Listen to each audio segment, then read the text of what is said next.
Hello, everybody. Welcome back to another episode of My Sunderland 11 in association with the Sunderland Foodbank. Joined with me is a very special guest, a voice you may recognise from the Roker Rapport podcast, and a face you may recognise from his own channel, Conner Bromley, and appearing on Sunderland's AFC with his short time working at the club. It's Conner Bromley. How are you? Yeah, I'm good. How are you? Yeah. I'm not too bad. Looking forward to you coming on here in your team.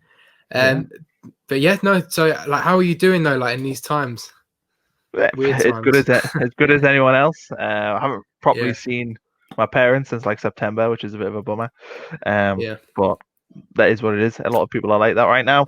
But other than that, just sort of ploughing on. I was kind of hoping the football would have picked us up, but it isn't at the minute. I'm kind of almost embarrassed to say I'm a Sunderland fan at this moment in time, just with all the stuff going on, especially as well because I've got loads of, I would probably say like 2/3 of my friends are Newcastle fans. So, I've got them whinging about Steve Bruce and, losing Premier League games. And I'm just like, you've got no idea.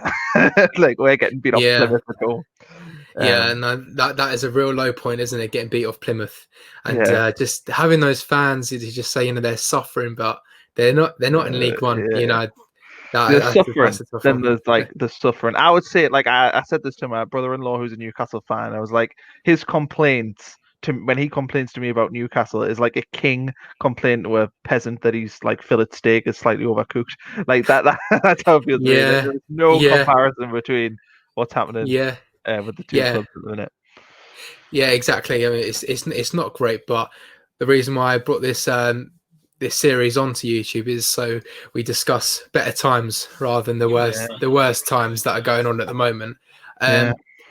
But yeah, so I mean, first question I have for you really is, obviously in these weird times, obviously no fans at the stadium, and obviously you're at the club for a short time last season. So how is it watching the games now compared to how it was before COVID?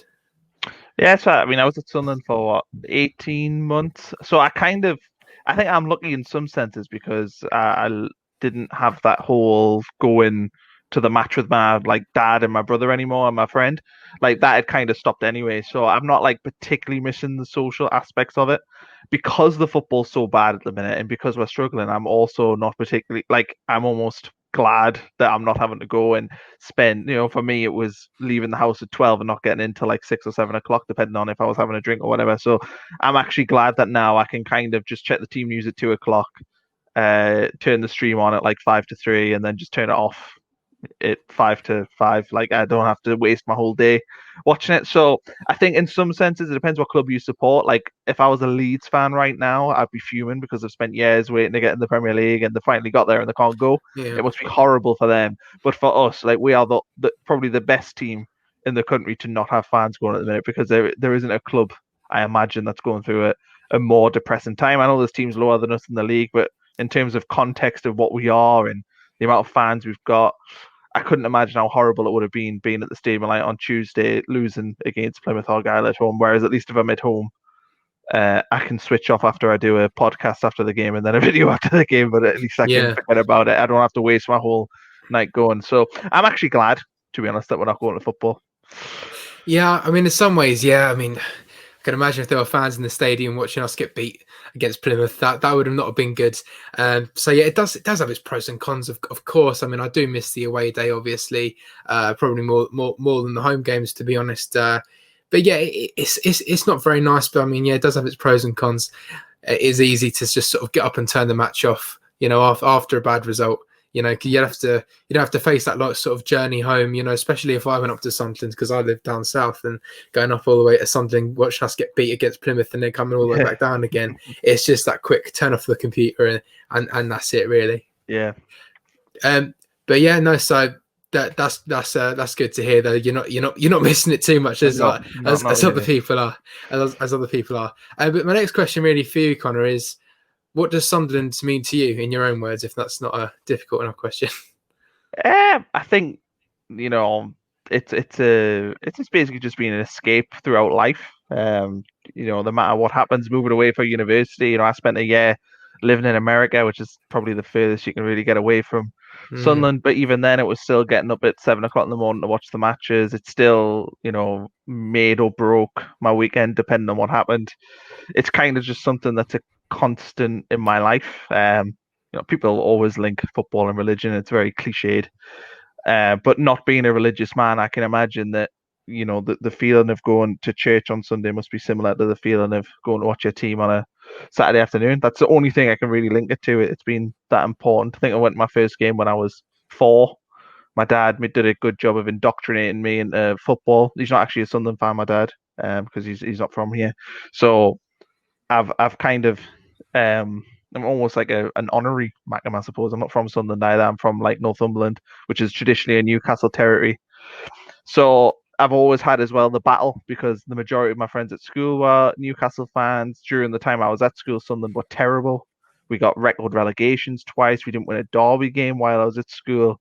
The 6 in a row happened once I left school. So like I've always Yeah. had the constant like almost a chip on my shoulder about being Sunderland, which is why I ardently defend them. It's why I'm generally as positive as I can be because I've always had to be. I've always been the sort of I suppose the brunt of the litter at school. All the football teams I played for as a kid, I was the Sunderland fan. That's almost how people distinguish you when you're in a team full of people who all support Newcastle, Manchester United, or Liverpool.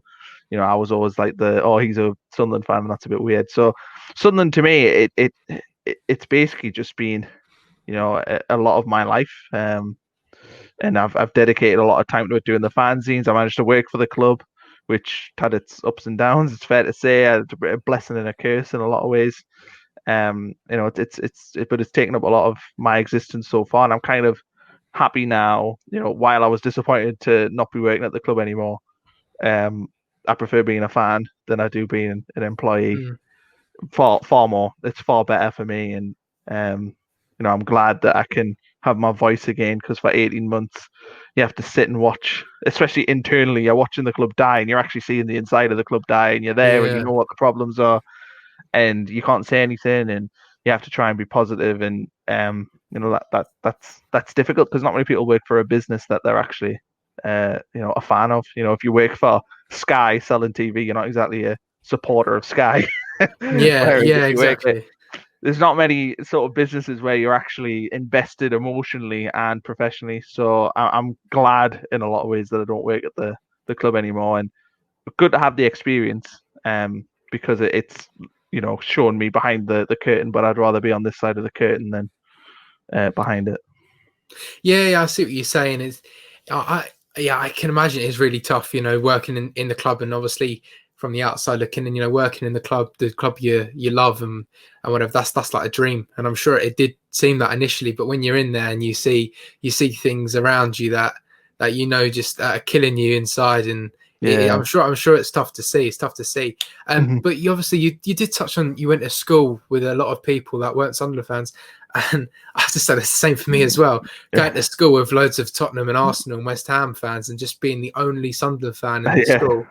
And when you're in school and your club gets relegated twice, and everyone's laughing at you in the Premier League anyway. And I think all people knew about me. I mean, in secondary school, everyone knows who everyone is, knows of people. All people knew of me was I was a Sunderland fan. People Yeah. heard the name Matthew Lead, and they just know, that's that Sunderland fan. Yeah. And they all came in. Everyone laughed, and it is really tough. But I never hid it. I always went Yeah. into PE with my Sunderland tracksuit on. I was never afraid to hide it. Yeah. But yeah, that is tough. Sort of being in the school, being the only Sunderland fan. Imagine it being Uh, full of Newcastle fans as well. It's yeah, not yeah, no, teachers no. as well. Yeah, of course, yeah. And then my RE teacher was a Newcastle fan as well, which is just. But anyway, Yeah. it doesn't matter. I still got on well with it. I still got on well with everyone, Yeah, and exactly. still friends with a lot of them now anyway. So it's not too bad. But yeah, no, that's great. So I think we'll just move on to your team then. So I mean, starting in goal, who have we got? Yeah, so just before I go into this, there's going to be probably a lot of people in comments who are going to be like, my team does not sound like the all-time Sunderland 11, and it is not in Yeah, terms of quality.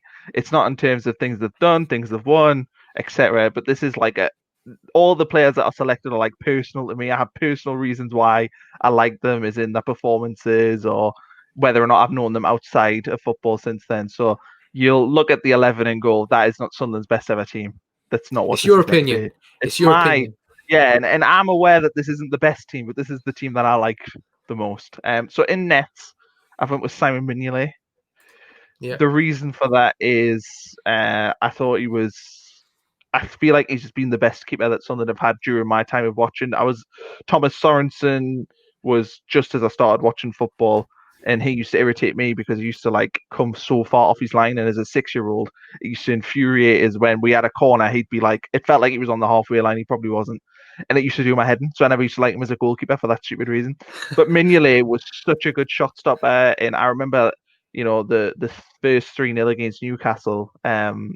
He was really good that day, making good Oh saves, yeah. and the amount of times he won us points and kept us up for a couple of years. Really, I thought Mignolet was just a superb keeper, and I was a bit gutted that he didn't work out as well at Liverpool. But I think he's one of them keepers that needs to be at a crap club because, well, not a crap club, but a crap team because he needs to be busy all the time. I think at Liverpool his problem was that he didn't concentrate well enough when he was only dealing with 3 shots a game, whereas at Sunderland he was getting peppered for 90 minutes. Yeah.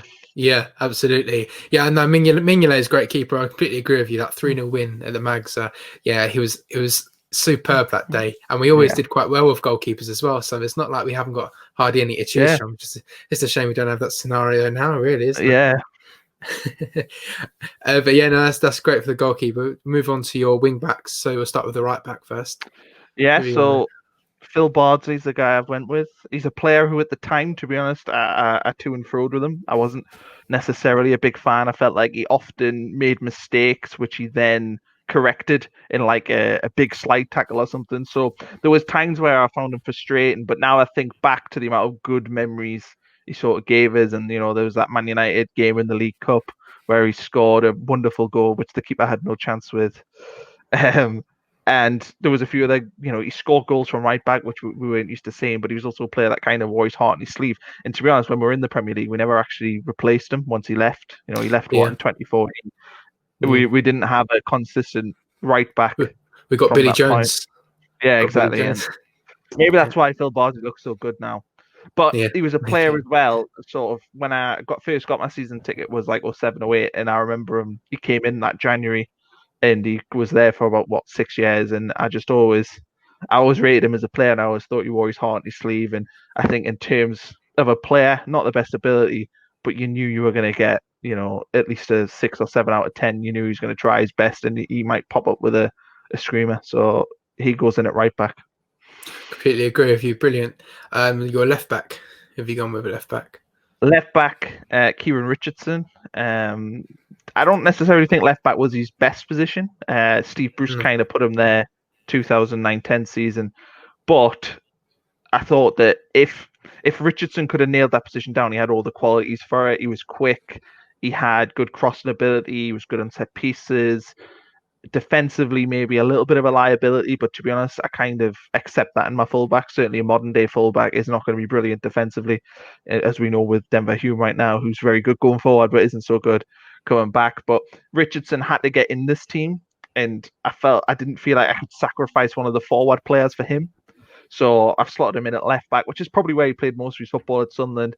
And of course, the reason why I love him is the free kick against Newcastle, because it was such a good goal. But also, I remember when we signed Richardson in the summer of 2007, I felt like it was a big statement signing. I was surprised we were able to attract him because he was a Man United player, and he actually had played quite a bit for Man United as well. So I was surprised we were able to get him in, and I thought that he was going to be a player that would really kick on for us and be kind of a staple for us in the Premier League, which he did to some extent, hampered a little bit with injuries as well. But I really, really liked him, and I sort of wish he had left. I think he went to go to Fulham after he left us. Yeah, I think he just went for some family reasons. Really wanted to bring his daughter up in London, and it's unfortunate because his career didn't really go to plan after leaving Sunderland, really, and we missed him. We really did, yeah. He was a player who stayed. I think until 2012 now. I think 2013.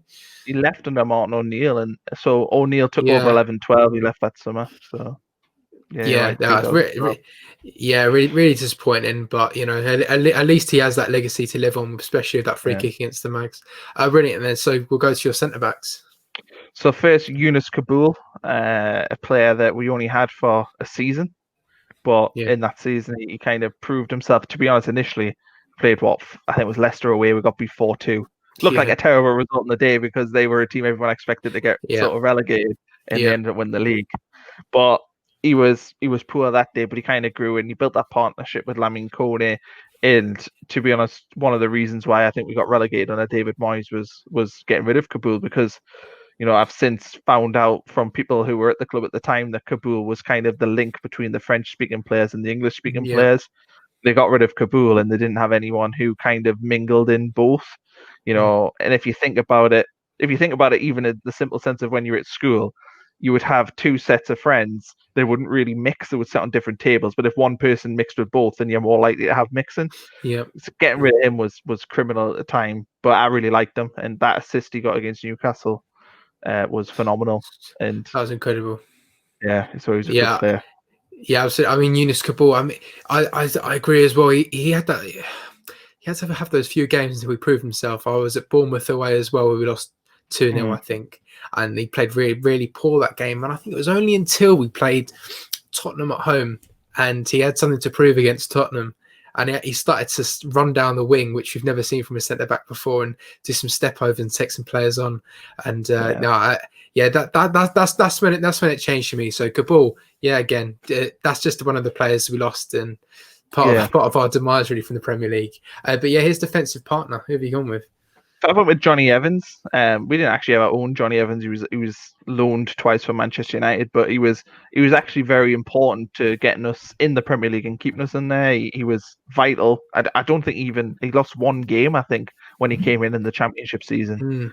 Mm, He was just brilliant that year, and he was such a good defender. And then the following season, we got him on loan in the January, and he helped shore us up at the back and helped us stay up that season under Roy Keane. And I don't know if Man United would have sold him at that time, but you'd like to think that if it was a potential to get him, the club probably should have done it in hindsight.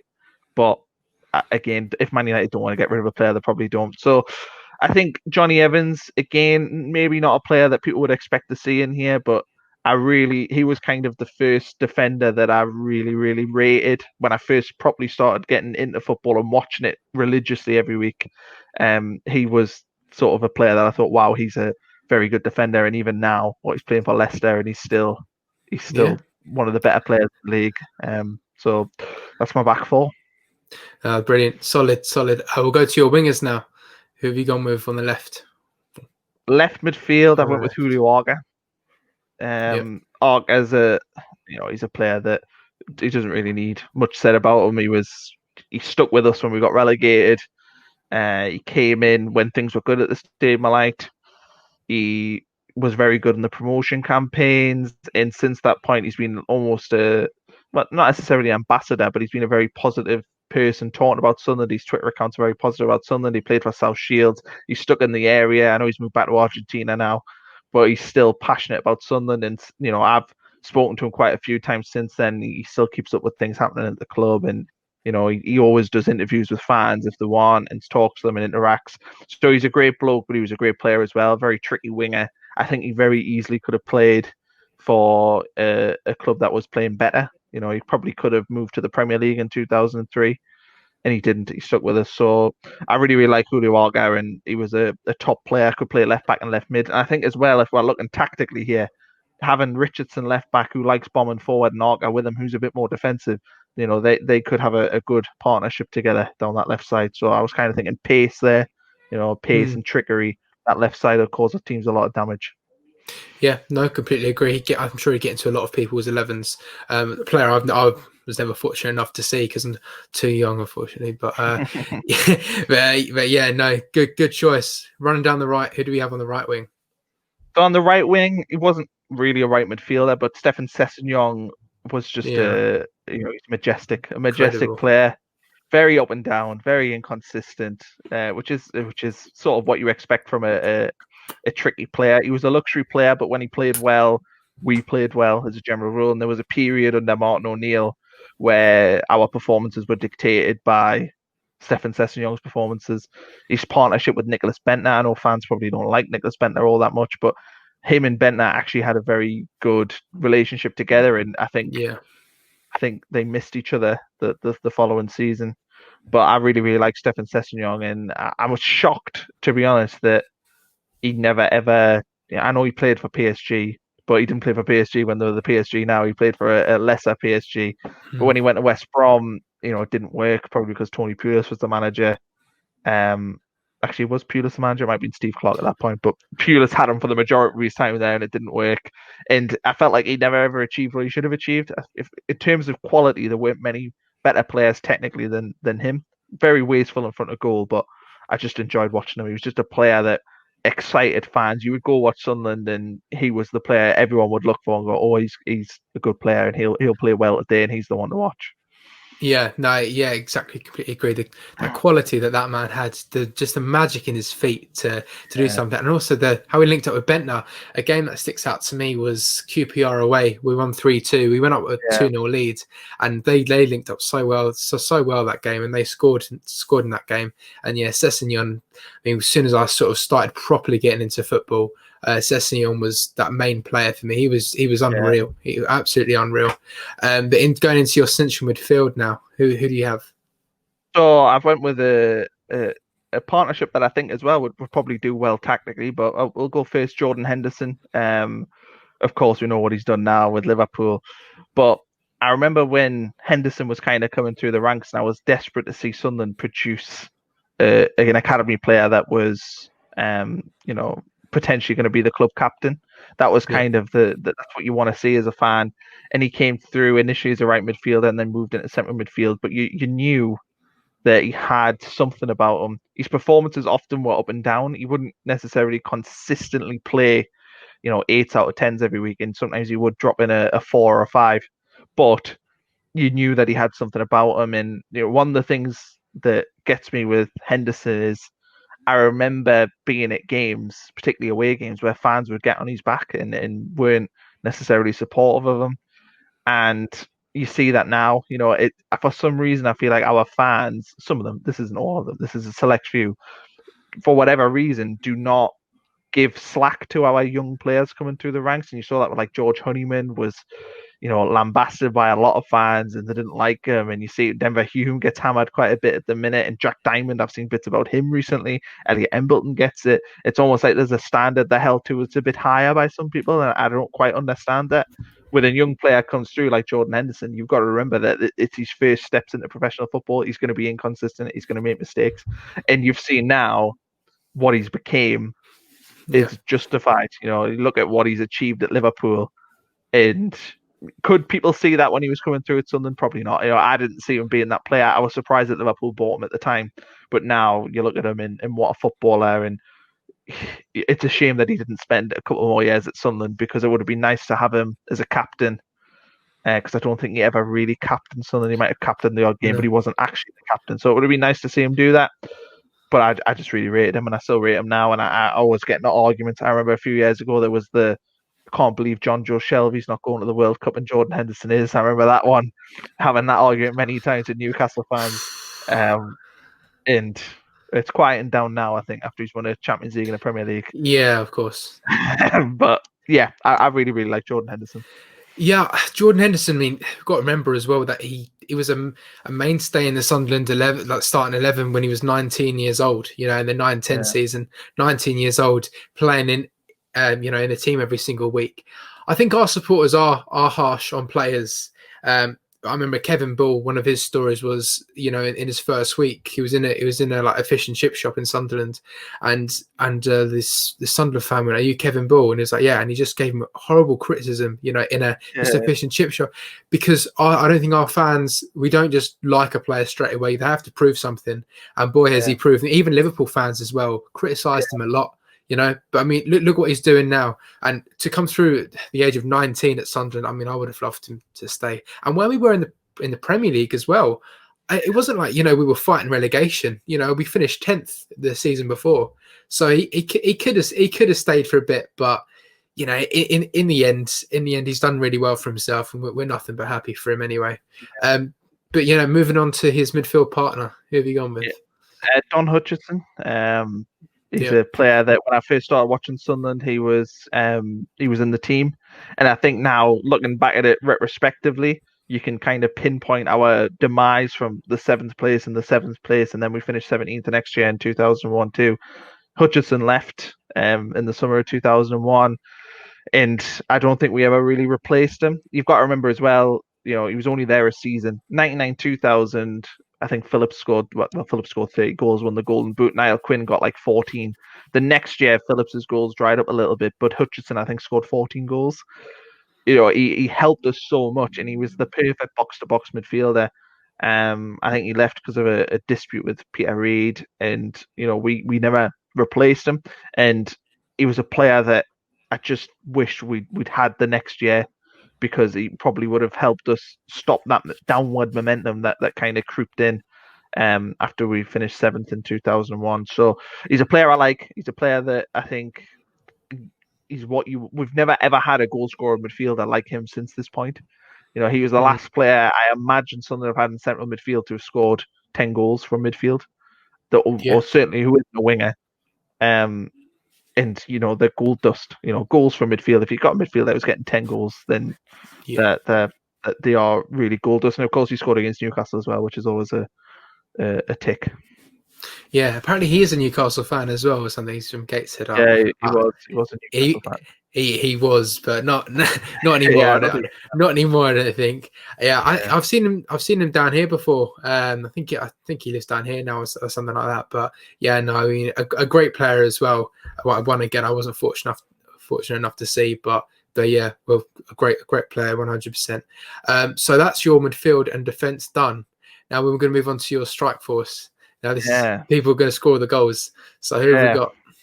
So naturally, people would. I imagine most of these 11s you do will probably feature one of Kevin Phillips or Niall Quinn. Yeah. I have not put either of them in, not because I rate them as players, and they probably are Sunderland's 2 best strikers since like the Second World War, or certainly in the top 3 or 4 of them. The reason why I haven't put them in is simply because A, I knew everybody else would put them in, and B, I don't really have that personal connection with them because I didn't really get involved in watching it every week until about the year 2000. So Phillips had his 30-goal season, 99-2000, 2000-2001. He wasn't scoring as many goals, but he could easily have been in here. So I just want to, before the people get in the comments and start cheering on that I haven't put them in. Obviously, I love Kevin Phillips and Niall Quinn. The 2 strikers I've went for, though, are ones that I've got a pretty good connection with just emotionally at the time when they were here. The first one was Darren Bent. He was just such a finisher. He didn't do much else. He wasn't great in the air. His build-up play wasn't necessarily brilliant, but he just had a knack of being in the right place at the right time. I think he scored 24 goals that first season. Second season, I think he had 12 before he left to go to Aston Villa. And again, you can pinpoint where we went down as a club from him leaving in that January. The way he left still sort of grinds on us. I've actually done an interview with him as well for Roker Rapport, and it still doesn't feel like it's been necessarily cleared up by him. It feels like it was probably a money move and a move to get to more on the England squad. But it was just, I loved how he was just reliable to score goals. There's not many players that can score 24 goals for a pretty bad Sunderland team. In that year, he was just on fire, and I don't think he ever found that form again, and I don't feel like we ever recovered. It was a transfer that didn't work for anyone because Villa paid 25 million for a striker that wasn't what they paid for. We lost our best striker, and Bent himself never ever. He maybe had another 6 months to a year where he was at that form, but he didn't maintain it. But he was the player that I loved, and he broke my heart when he left. He really did. I remember once tweeting him, just calling him a wanker once, just before I was. Yeah. Yeah, he was a great striker, and I think he scored 25 goals in the first season. But you got to remember as well, he missed like 3 or 4 penalties as well. Yeah. So he could have easily. I mean, he scored 3 penalties, missed 3 penalties against Tottenham in one season, 2 at home and 1 away. Yeah.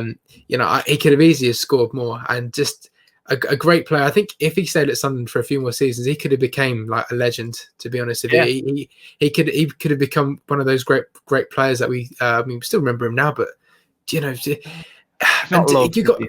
no, he's not loved, but there was just so much we missed from him there.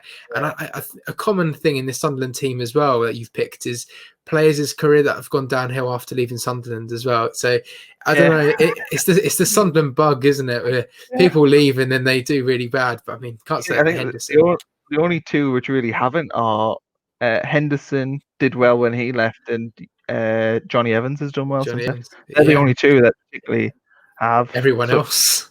maybe it's me being spiteful. Maybe it's. Maybe. um, Yeah. but his strike partner, actually strike partner in Yeah. real life when they're at Tottenham, but Jermaine Defoe. Yeah.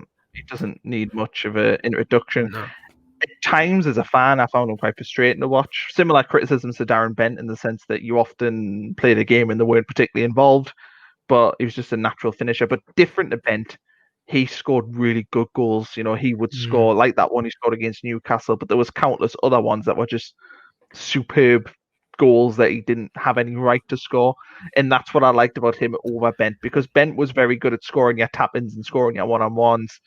But Defoe, he wasn't necessarily as good in them areas, but he could just score a goal for no reason. And I just loved having a player like him. And, you know, that goal against Newcastle at the volley was just an unbelievable goal. And I remember at half time, the whole stadium didn't go down for a pie or a pint. They all stayed, especially in the South Stand, just sung all through half time. And that's a good memory I had. And I remember after the game, I think Thierry Henry was in the studio and he was like Yeah.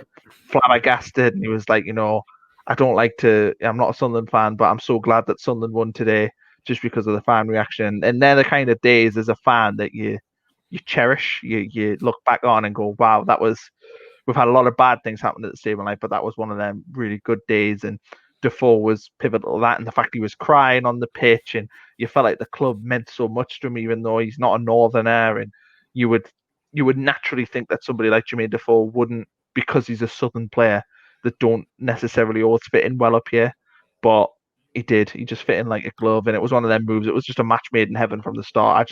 I really, really, looking back on it now, I really, really enjoyed Defoe's time because he was that little bit of hope during an era where we didn't have many good players.